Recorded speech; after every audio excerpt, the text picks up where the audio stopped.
I sat in our kitchen staring at my wife Natalie across the dining table. After 7 years of marriage, I thought I knew her completely.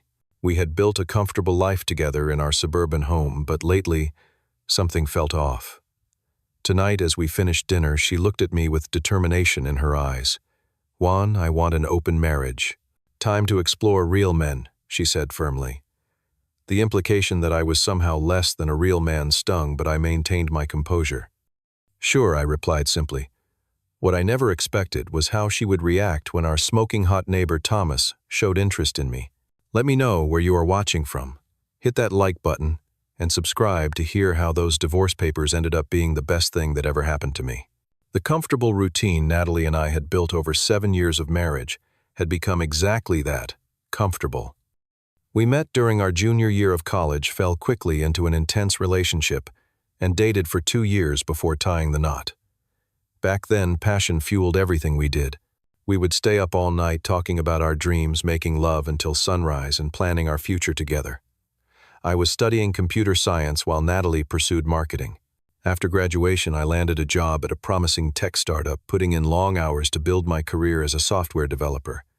Natalie secured a position at a marketing firm and quickly climbed the corporate ladder, becoming an executive within 5 years. Our decision not to have children was mutual, at least initially. We wanted to focus on our careers, travel the world, and enjoy our freedom.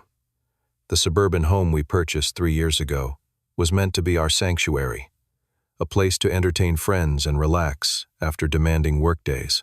But somewhere along the line, that initial spark faded. Our conversations became practical instead of passionate. Date nights turned into takeout in front of the television. Sex became scheduled rather than spontaneous.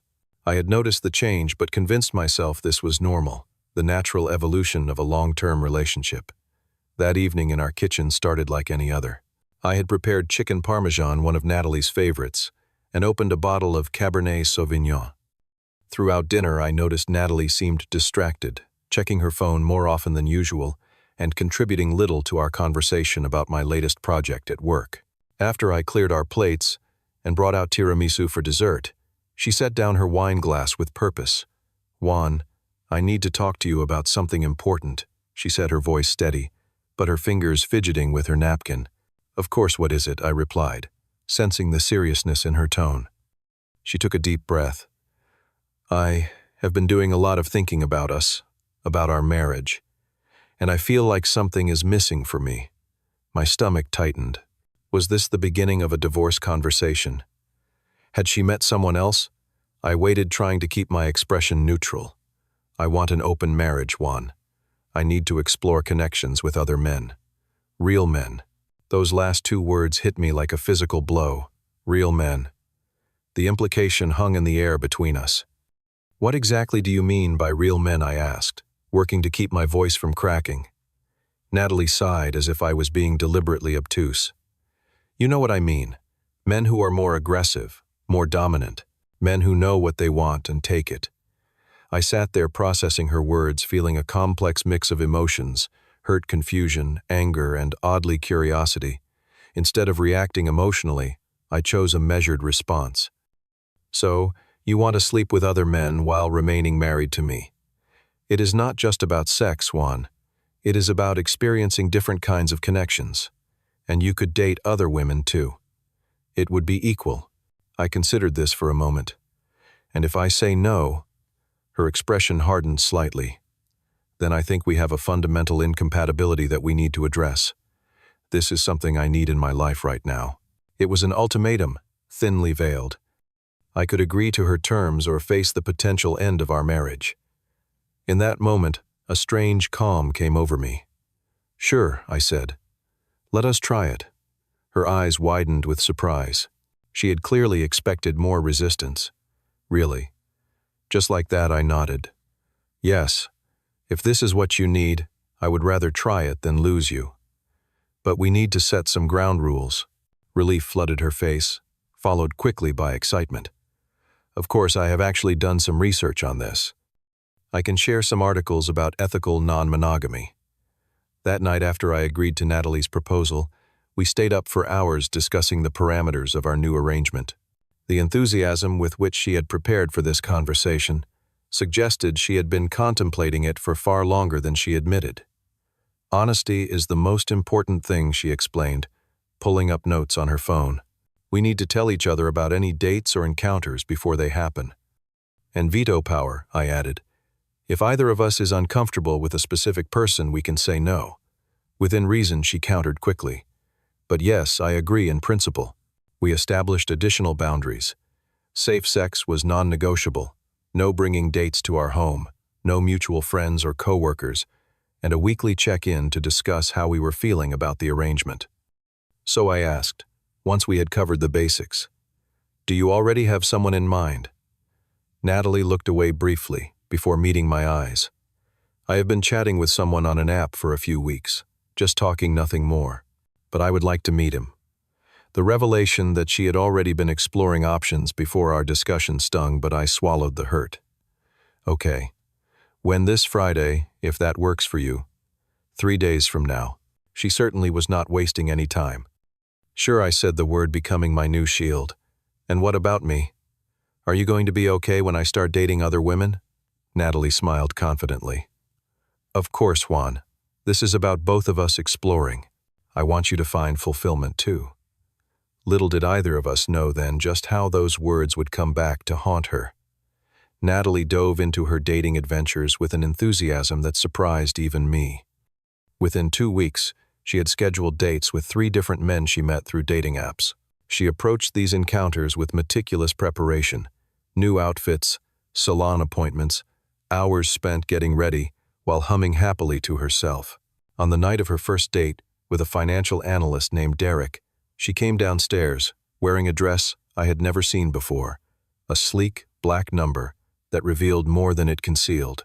"How do I look?" she asked, twirling for effect. "Beautiful," I answered truthfully. "He is a lucky guy." A flicker of something, guilt, perhaps, crossed her face briefly before she smiled. "Do not wait up. I might be late."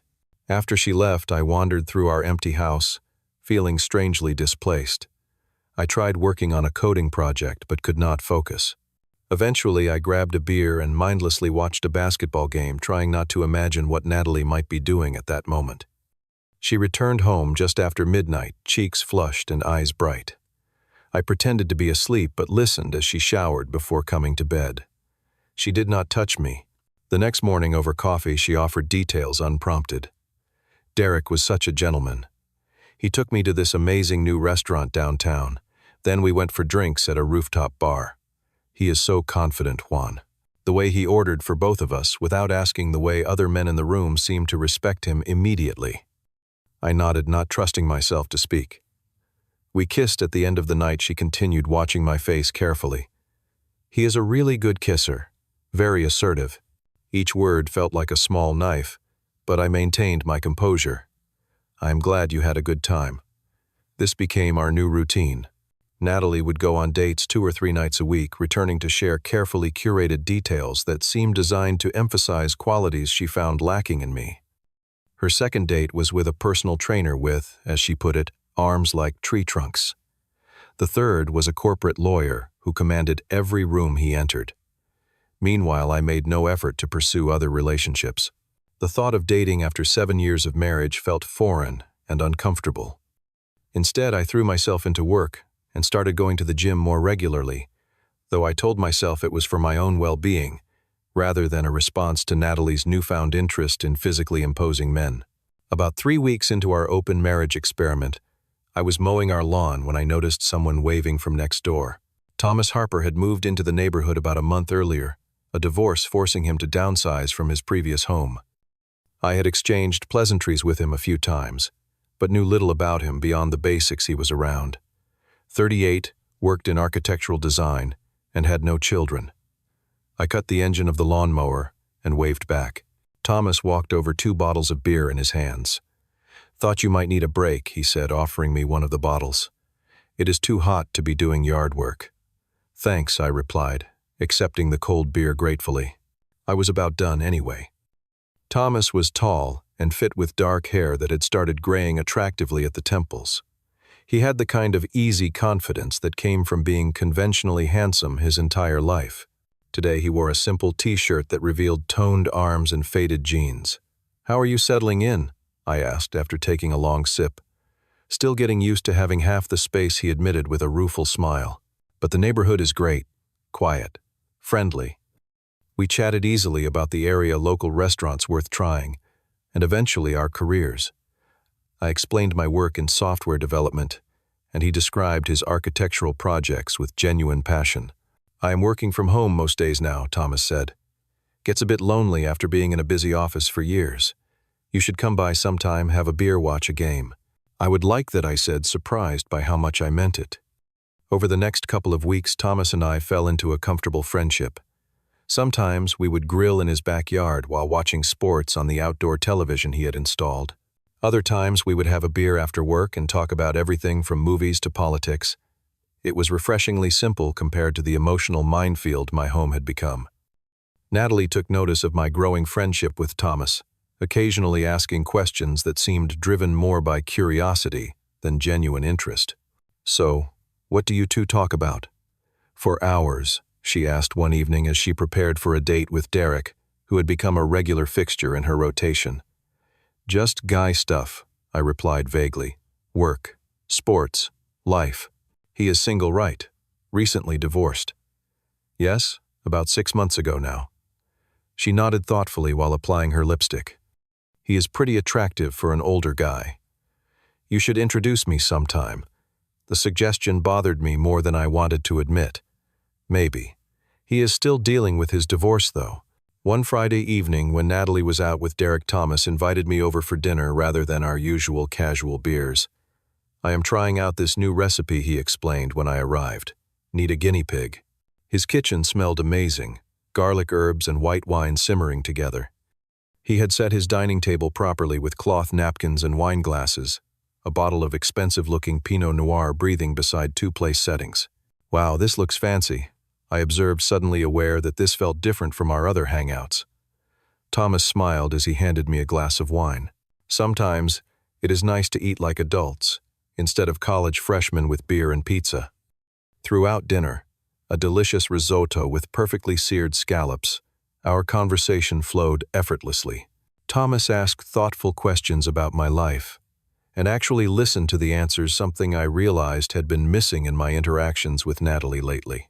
After dinner, as we moved to his living room with the remainder of the wine, Thomas sat closer to me than usual on the couch. When he reached for the wine bottle to refill my glass, his hand brushed mine and lingered for a moment too long to be accidental. The realization hit me suddenly. Thomas was interested in me, romantically interested, and more surprisingly, I was not uncomfortable with the idea. "Juan," he said after a moment of companionable silence, "I hope I am not misreading things, but I have really enjoyed getting to know you these past weeks." My heart began to race. "I have enjoyed it too. I know you are married, and I respect that. But I get the sense that things are complicated between you and Natalie right now." I stared at my wine glass, unsure how to respond. Thomas had never met Natalie. Their paths had simply never crossed due to her busy dating schedule. "How did you know?" I finally asked. He smiled gently. "The way you talk about her, or rather, do not talk about her. The fact that she is never around when we hang out. The way you seem so surprised by basic friendly attention from me." He paused. "I hope I am not overstepping." "You are not," I assured him. "Natalie and I have an arrangement. We are in an open marriage." The words felt strange coming out of my mouth, but Thomas showed no judgment.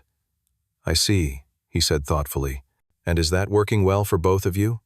The question, asked with genuine concern, rather than prurient curiosity, opened something in me.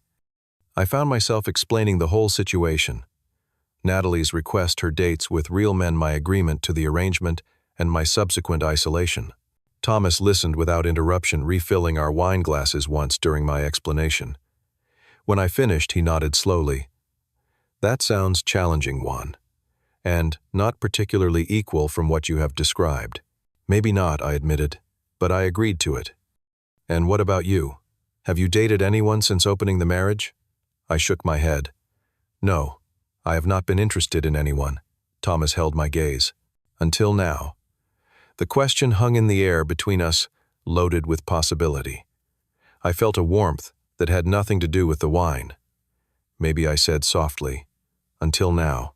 When I returned home that night, Natalie was already there scrolling through her phone in bed. She looked up when I entered our bedroom. "You are home late," she observed, a hint of accusation in her tone. "I was at Thomas's," I replied, sitting on the edge of the bed to remove my shoes. "He made dinner." "Just the two of you?" "Yes.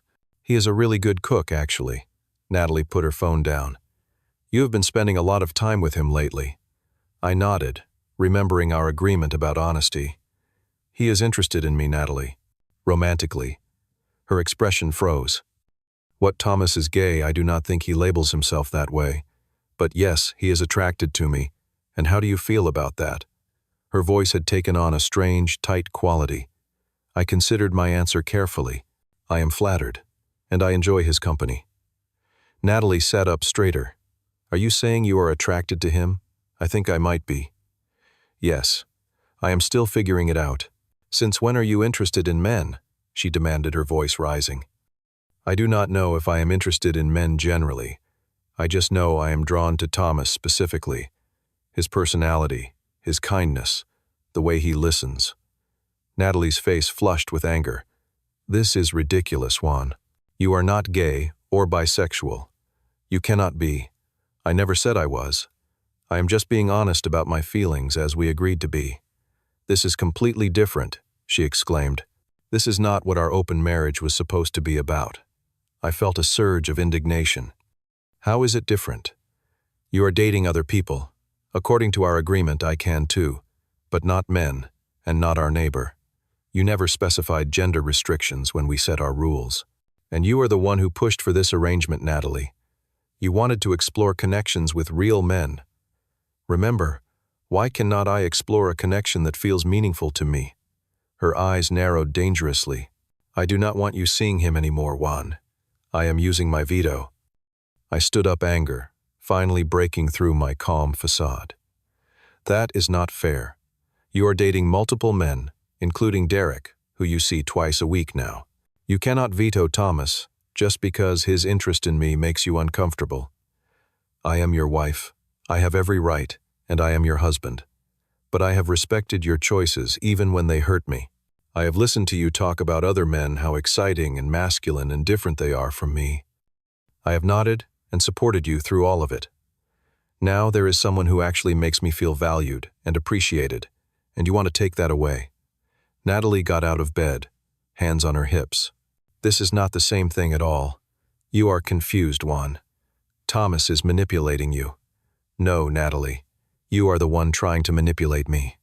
You wanted an open marriage, as long as you were the only one exploring. Well, that is not how this works." We argued late into the night, going in circles. Natalie oscillated between anger, tears, and attempts at reason, but her position remained unchanged. She did not want me seeing Thomas anymore. I held firm, pointing out the hypocrisy of her stance, until we both fell into exhausted silence. That night, for the first time in our marriage, I slept in the guest bedroom. In the days following our argument, a cold war descended on our household. Natalie and I maintained surface-level politeness, but avoided any meaningful conversation. She continued her dating schedule but stopped sharing details, leaving and returning with barely a word. I spent more time at work, and despite her objections, continued my friendship with Thomas. A week after our confrontation, I made a decision. I texted Thomas and invited him over for dinner at my house, while Natalie was out on a date with Derek. It was my home too, and if she could bring our open marriage into it, with her stories and preparations, I could certainly have a friend over for a meal.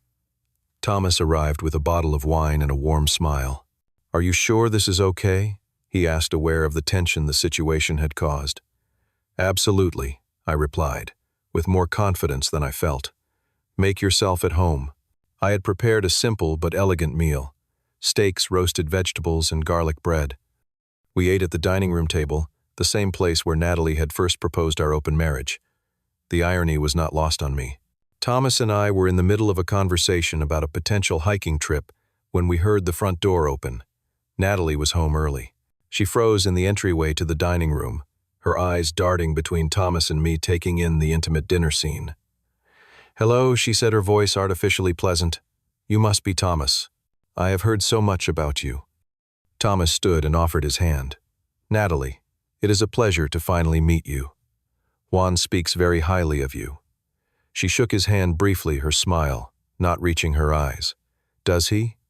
How interesting. I was not expecting company tonight, Juan. I mentioned I was having Thomas over." I replied calmly, though my heart was racing. "You said you would be out until at least 11.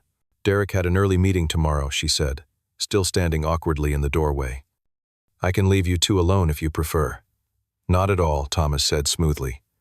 "Why do not you join us? We have plenty of food, and I would love to get to know you better."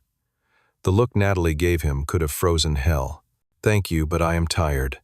I think I will just go upstairs." She turned to me. "Juan, could I speak with you for a moment?" In private, I excused myself and followed Natalie into the kitchen. As soon as we were out of earshot, she rounded on me. "How dare you bring him into our home?"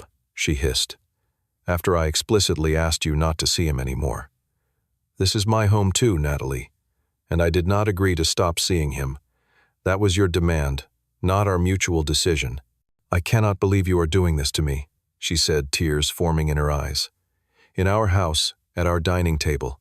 Is this some kind of revenge?" "It is not revenge.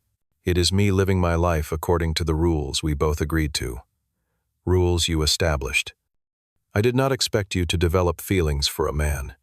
This changes everything, Juan. Cannot you see that?" "Why?" "Because you assumed I would either stay faithful or date women you could easily compete with. Because it never occurred to you that I might find connection in a place you could not control or match." Natalie wiped angrily at her tears. "I want him gone." Now, I shook my head. "No. He is my guest, and he is staying until dinner is over. Then I am leaving," she declared. "I cannot be in this house with both of you. That is your choice." She glared at me for a long moment, then stormed upstairs. 10 minutes later, she came down with an overnight bag and left without another word. Thomas and I finished our dinner in uncomfortable silence. "I am sorry for causing problems between you and Natalie," he said, as I walked him to the door later that evening. "You did not cause anything," I assured him. This was inevitable from the moment she decided an open marriage meant freedom for her, but not for me. Thomas hesitated at the door. "For what it is worth, I think you deserve better, Juan. Someone who values you completely." His words stayed with me long after he left. Natalie returned the following afternoon, calmer but resolute. "We need to talk," she said, sitting across from me at the kitchen island. "I agree. I have been thinking about our situation," she began. "I think we rushed into this open marriage arrangement without fully considering the implications. I want to close things up again, go back to just us. We can work on our issues together, maybe see a marriage counselor." I studied her face, noting the determination in her eyes. "And Derek, the others?" She waved a hand, dismissively. "They were just experiments, Juan. You are my husband. I choose you, but only after I found someone else," I observed. "Only after Thomas showed interest in me. That is not fair. I genuinely think this open arrangement was a mistake that you were perfectly happy with, until I started participating. Tell me, Natalie, if Thomas had never entered the picture, would you be asking to close the marriage?" She looked away. "That is a hypothetical. It does not matter. It matters to me. You wanted this open marriage. You pushed for it. You enjoyed it. The only thing that changed was me finding a connection that made me feel good about myself." With a man, she exclaimed, "That changes everything, Juan. It makes me question our entire relationship, everything I thought I knew about you."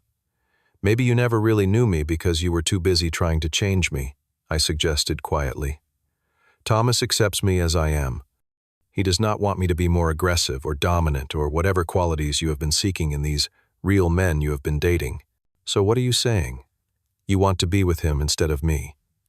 I sighed, suddenly feeling very tired. "I am saying I want to be with someone who respects me and the boundaries we set together. Right now, that is not you, Natalie. She stood up, anger replacing the calculating calm she had entered with.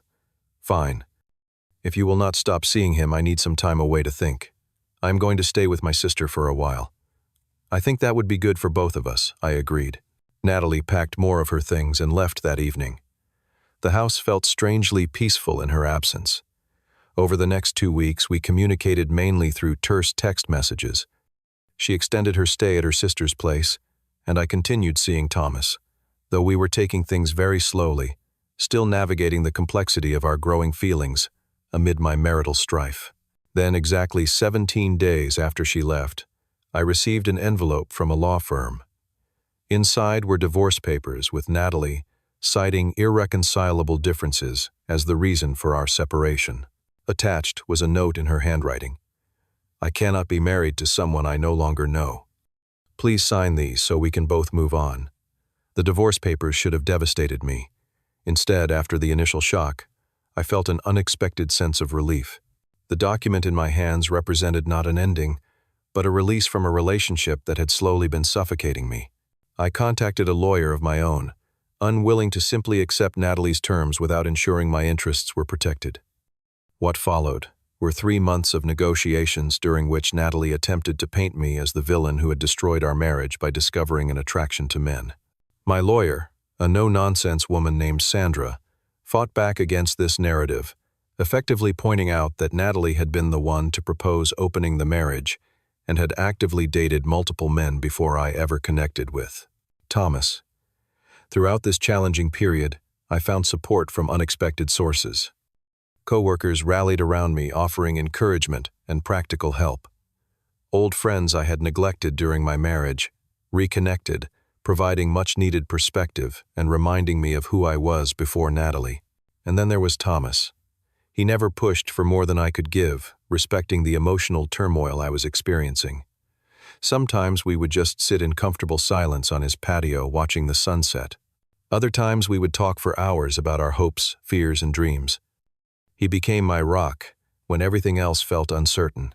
6 months after receiving those divorce papers, the proceedings were finally complete. Natalie and I divided our assets, equitably sold our house, and officially ended our 7-year marriage. On the day the divorce was finalized, I moved into a new apartment across town, smaller than our suburban home but filled with natural light and potential.